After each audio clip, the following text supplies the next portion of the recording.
সবশেষ টাইগাররা মন খুলে হেসেছে সেই অগাস্ট সেপ্টেম্বরে। পাকিস্তানে জোড়া টেস্ট জয়, দেশে ফিরেই মিলেছে ৩ কোটি টাকা বোনাস। এরপরই মুদ্রার অন্য পিঠ দেখা শুরু হলো। দেশে বিদেশে টানা ৪ টেস্টে অসহায় আত্মসমর্পণ। নতুন চ্যালেঞ্জ, প্রতিপক্ষ ওয়েস্ট ইন্ডিজ, যেখানে গেল ১০ বছরে ৩টা সফরে ৬ টেস্টেই পর্যুদস্ত বাংলাদেশ।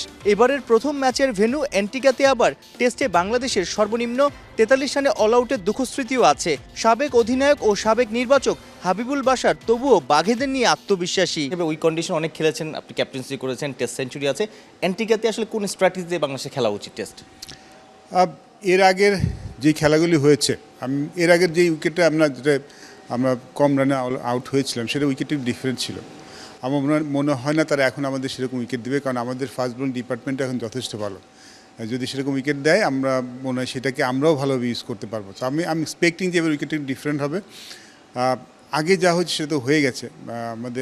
আমার মনে হয় যে ফ্রেশ মাইন্ডেই এই টেস্ট ম্যাচটা শুরু করা উচিত। দেখুন, এর থেকে খারাপ আর কী হতে পারে? আমরা রিসেন্টলি যে টেস্ট ম্যাচটা সিরিজটা খেলেছি ইন্ডিয়ার সাথে, তার থেকে খারাপ হবে না, এটুকু বলতে পারি। এবং আমার মনে হয় যে ওয়েস্ট ইন্ডিজ এমন কোনো দলও নয় যে এটাকে খুব খুব কঠিন একটা দলও কিন্তু ওয়েস্ট ইন্ডিজ নয়। আমার মনে হয় আমরা এখন যে খুব সমমানের দলই বলবো আমি ওয়েস্ট ইন্ডিজ বাংলাদেশ। তো আমি বরং দেখছি এই টেস্ট সিরিজে বাংলাদেশের সমান সুযোগ থাকবে যদি আমরা আমাদের বেস্ট ক্রিকেটটা খেলতে পারি। তাসকিন, শরীফুল, হাসান মাহমুদ ও নাহিদ রানা, বাংলার পেসাররাও আগ্রাসী, দেখাতে পারে গতি, সুইং, বাউন্সের খেলা। যদিও এই সিরিজে সেরা 11টাই পাচ্ছে না টিম ম্যানেজমেন্ট। মুমিনুল, লিটনরা কি পারবে চাপ সামলে দলকে আপার হ্যান্ডে রাখতে? হ্যাঁ, আমরা আমাদের গুরুত্বপূর্ণ কিছু খেলোয়াড়কে হারিয়েছি, যেটা কতটা সেটব্যাক আসলে? এটা অনেক বড় সেটব্যাক।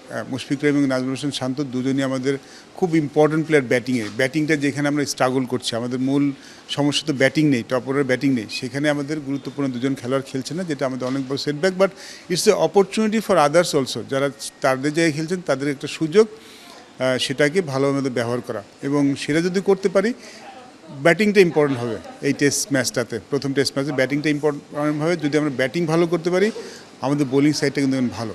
আমাদের যে ব্যাটাররা আছে এখন ওই কন্ডিশনে রান করার মতো তারা কতটুকু ক্যাপাবল এবং কোন স্ট্র্যাটেজিতে আসলে ব্যাটিং করা যায়? আপনারও টেস্ট সেঞ্চুরি আছে ওয়েস্ট ইন্ডিজে। ওয়েস্ট ইন্ডিজ কিন্তু নিউজিল্যান্ডের মতো কন্ডিশন নয়, ওয়েস্ট ইন্ডিজ অস্ট্রেলিয়ার মতো কন্ডিশন নয়, ওয়েস্ট ইন্ডিজ সাউথ আফ্রিকার মতো কন্ডিশন নয়। ওয়েস্ট ইন্ডিজের কন্ডিশন কিন্তু অনেকটা সিমিলার আমাদের সাবকন্টিনেন্টের মতো, ট্রপিক্যাল কান্ট্রি। সো ওয়েস্ট ইন্ডিজের কন্ডিশনের সাথে বাংলাদেশের কন্ডিশনে খুব বেশি ডিফারেন্স তা বলবো না। ব্যাটাররা যখন নামবে কি চিন্তা করা উচিত ইনিশিয়ালি তারা যখন ক্রিজে নামে? টেস্ট ম্যাচে সিম্পল জিনিস হলো লম্বা ইনিংস খেলা, বড় ইনিংস খেলা। প্রিভিয়াসলি কী হয়েছে সেটা চিন্তা না করা, পজিটিভ মাইন্ডসেট নিয়ে নামা খুব ইম্পর্টেন্ট। বিকজ সাইফুল রূপক, ৭১। হতে পারে এই টেস্ট ম্যাচে বাংলাদেশের পক্ষে ভালো করা সম্ভব। Thank you.